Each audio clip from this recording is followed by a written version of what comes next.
Hey guys, welcome back to my channel. It's Mark Street to the Philippines. This is part 2. In today's video, we're following up on the guy that tricked his ex-American wife into admitting that she cheated.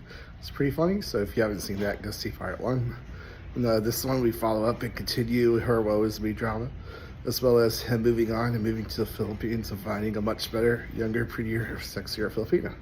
And that's driving her crazy. So if that sounds interesting, stay tuned. So she's playing the victim card that he lied to her and he twisted it around and he was being emotionally, like, I can't even say the word anymore, the A word, yeah, he's doing bad stuff emotionally because he promised to forgive her. Remember that?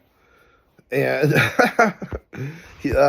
that's not actually completely true. He said he promises he might forgive her if he could, and yeah, it would be better for her just to admit it right away, which is also true enough. Like, admit it, you can fix things or you can end things quicker and go your separate ways or whatever, but it's better for everyone just to know and get it out and deal with it on the table.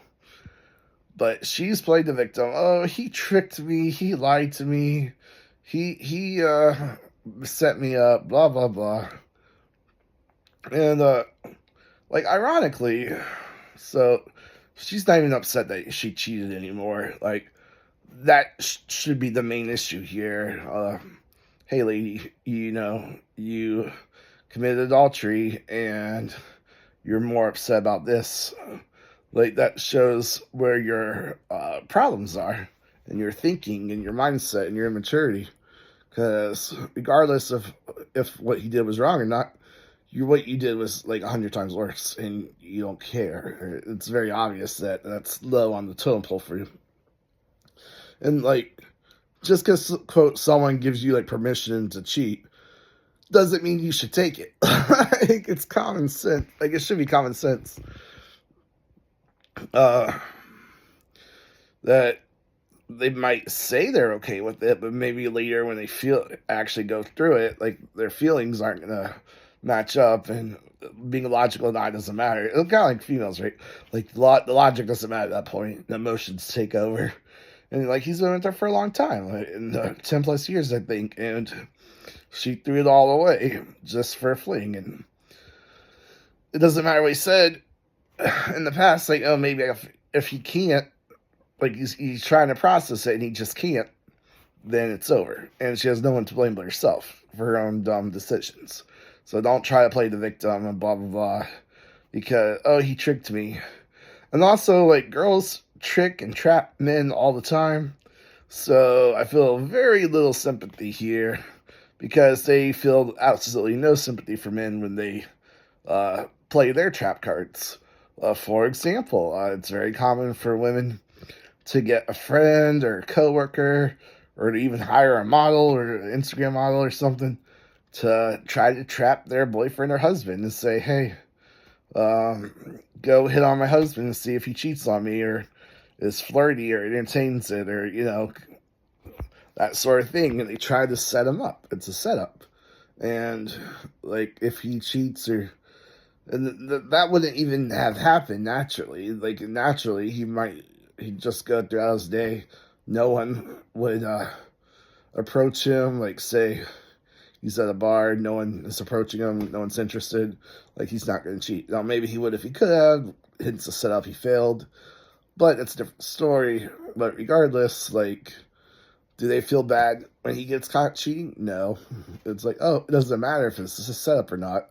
He broke the rules and broke the vows, and now he has to pay for it. So we gotta be fair here. If it's bad when men fall for this setup or trap, then it's gotta be equally bad for women if they fall for a setup or trap. And this guy trapped her. He outplayed her. He's like, oh yeah, if you ever cheat, just let me know right away, and I'll probably forgive you. And it's better just to be honest up front. And he said later that he actually had no intention of forgiving her. That was never part of the plan. He just said that so that she'd be dumb and tell herself.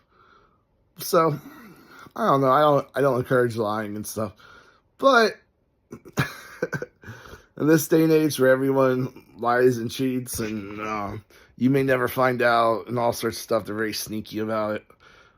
You may never know the whole truth, all that stuff. It's actually pretty creative on his part. He found a good trap card, and she fell for it. So yeah, it's an entertaining story. Um, he did write and said that he has a younger, prettier, sexier Filipina girlfriend now, and that they're much, much happier. And that drives his ex crazy because she's 35 plus years old and hit the wall and, pretty overweight. Like, he didn't say how much. I'd imagine close to 300 pounds or maybe even 200 pounds or 250. Like, that's a lot if they're shorter, right? So, regardless of the actual weight, she's very overweight and probably depressed now and blah, blah, blah. Can't find anyone, and she has no one to blame but herself. So hopefully she likes cats or something, or bunnies, or I don't know. Sorry, my ex became the crazy bunny lady. Anyways, that's it for today's video. If you liked it, go ahead and hit that like and subscribe button. It really helps out the channel. I really appreciate it. You guys mean the world to me. Hopefully you liked the story. I thought it was pretty interesting. Not only did Karma win, but this guy won. And he tricked Jess to tell on herself, and she took the bait and bought the line, hook, and sinker, and everything else. And now she's playing the woe is me card, and he lied. He doesn't care about my feelings. He's abusive. Blah blah blah. And the truth is, she's just a cheater, and she got caught, and she got tricked, but she tricked herself. Anyways, that's it for today's video. If you liked it, like, subscribe. I'll see you next time. God bless. Peace.